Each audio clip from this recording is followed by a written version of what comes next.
மயிலாடுதுறை மாவட்டத்தில் அமைந்துள்ள பஞ்சகிருஷ்ண தலங்களில் ஒன்றானதும் 108 வைணவ திவ்ய தேசங்களில் 10வது தலமுமான தேரெழுந்தூர் ஆமருவியப்பன் கோவிலில் மகா கும்பாபிஷேகம் வெகு விமரிசையாக நடைபெற்றது.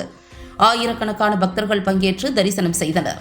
மயிலாடுதுறை மாவட்டம் குத்தாலம் அடுத்த தேரெழுந்தூரில் அமைந்துள்ள பஞ்சகிருஷ்ண தலங்களில் ஒன்றான 108 வைணவ திவ்ய தேசங்களில் 10வது தலமும் திருமங்கை மன்னரால் மங்களாசாசனம் செய்யப்பட்ட சிறப்புக்குரிய பிரசித்தி பெற்ற வைணவ திருத்தலமான செங்கமல தாயார் சமேத ஆமருவியப்பன் கோவிலில் இன்று மகா கும்பாபிஷேகம் வெகு விமரிசையாக நடைபெற்றது.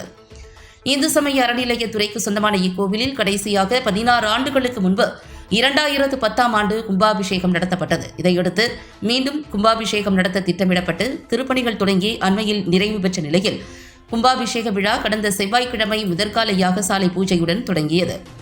கும்பாபிஷேக தினமான இன்று 7ஆம் கால யாகசாலை பூஜையின் நிறைவில் மகா பூர்ணாகுதி செய்யப்பட்டு மகா தீபாராதனை காண்பிக்கப்பட்டது.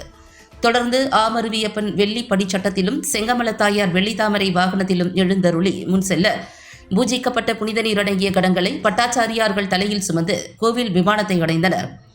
அங்கு ஸ்ரீமத் அகோபில மடம் 48வது பட்டம் ஸ்ரீமத் அழகிய சிங்கர் ஸ்ரீ வன் சடகோப ரங்கநாதர் தேசிய சுவாமிகள் முன்னிலையில் விமான கலசத்தில் புனித நீர் ஊற்றி மகா கும்பாபிஷேகம் வெகு சிறப்பாக நடைபெற்றது.